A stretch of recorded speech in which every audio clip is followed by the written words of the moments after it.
want the same legal protections that any other American family enjoys. We believe that we are an important part of the fabric that makes America the great nation that it is, and we believe that we should be a part of every single aspect and a part of every institution of American society. What one judge did in California is overruled millions of Americans in 39 states. All Americans should be treated equally, but that doesn't mean that you change the institution of marriage.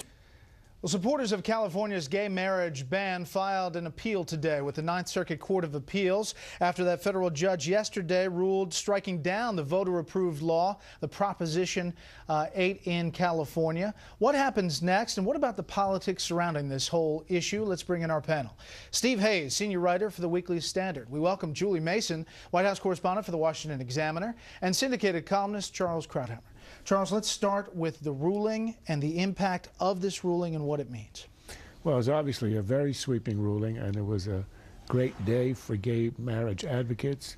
It was a victory, but I think it's a Pyrrhic victory. It's going to end up in the Supreme Court. It's quite likely that the Supreme Court will reverse this. What I think we're doing here is recapitulating the history of abortion.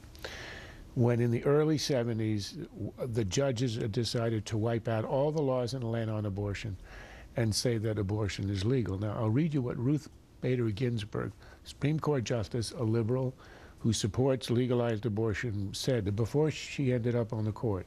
Roe v. Wade halted a political process that was moving in a reform direction and thereby prolonged divisiveness and deferred stable settlement of the issue. This is exactly what's happening here with gay marriage.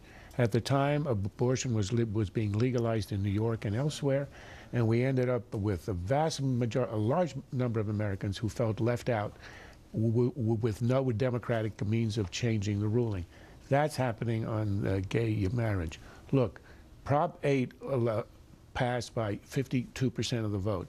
The same referendum 8 years earlier in the same state passed with 62%. It's obvious where the trend is headed, and over time states are legalizing gay marriage. Has happened the right way by legislative action in D.C., in Vermont, and in New Hampshire. And that's how it ought to be done. Otherwise, we're going to have an embittered country where there's going to be no recourse in the vote in the legislative assemblies because of a ruling by fiat of judges, and that will be divisive, and it will postpone a stable settlement of the issue. That's the legal side. Julie, let's talk about the political side of this. For President Obama, his senior advisor, David Axelrod, was asked about the president's stance on same-sex marriage, and specifically Proposition 8 this morning. The president opposed Proposition 8 at the time. He felt that it was divisive, he felt that it was mean-spirited, and he opposed it at the time. But June 2008, in an interview with Jake Tapper, as you see here, this is what he said in the exchange. Tapper asked, "You oppose same-sex marriage?" He says, "Yes." "Do you think that the fact that this is now going on in California, does that cause you to rethink your pledge to repeal the Defense of Marriage Act?" "No. You know, I believe that marriage is between a man and a woman, but I also think that same-sex partners should be able to visit each other in hospitals. They should be able to transfer property. They should be able to get the same federal rights and benefits that are conferred onto married couples. And so, you know, as president, my job is to make sure that the federal government is not discriminating and that we maintain the federal government's historic role in not meddling what states are doing when it comes to marriage law. That's what I'll do as president." Here's where Tapper asks, does it bother you what California is doing? Answer, no.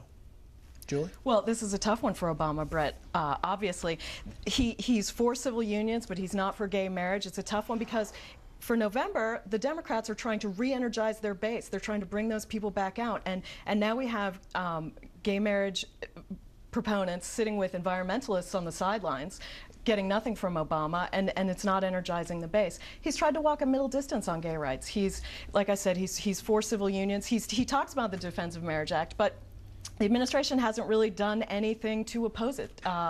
to really fight it. And also on Don't Ask, Don't Tell, they've kind of pushed that off until after the election. So this middle ground that he cuts on this and other issues really isn't helping him. Steve. And you see where Republicans look like they're going to try to make this an issue.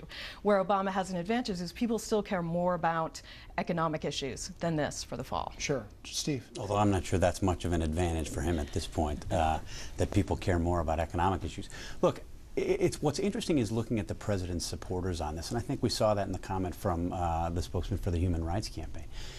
There is a wink and a nod understanding that the president actually does favor gay marriage, but he just can't say that he favors gay marriage. And if you get into discussions with Obama supporters about this, they'll talk about it quite openly. Well, look, we really think he does support it, but he just can't say it because it's not politically tenable. As to the legal questions, I agree with Charles in his analysis. I mean, it's clear that the trends are heading in this direction. But I think even people who support some kind of institutionalizing of committed same-sex relationships, myself included, you have to have reservations about the way that this was done, and you know, to call this sweeping, I think, is actually an understatement.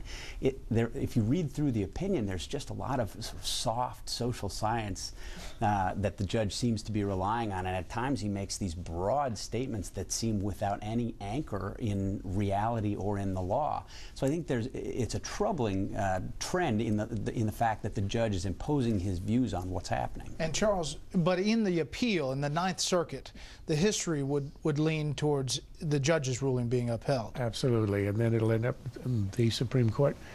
What's so ironic about all our discussion about where Obama stands is that he's now irrelevant. It's now in the hands of the courts. It doesn't matter what the president thinks, what the Congress thinks, what the people think. It's going to be decided by a bunch of judges on the Ninth Circuit and ultimately by the 9 on the Supreme Court. That's what's wrong with doing it this way. And what Obama can say is that whatever he thinks about it being irrelevant, what's important to his left is that he's now appointed 2 justices who will rule the way he wants and they want. So that's his power, and that's how it's exercised. And Senator DeMint makes the point that running Julie quickly in the fall to remind voters about the judicial appointment choices. Sure, absolutely. This is an issue that works to the Republicans' advantage, not to the Democrats, certainly not to Obama. And I do think it plays a role in November, even if the issue is decided later. Log on to our homepage at foxnews.com/special report. Let us know what you think and what to talk about in Friday's lightning round. You can vote there.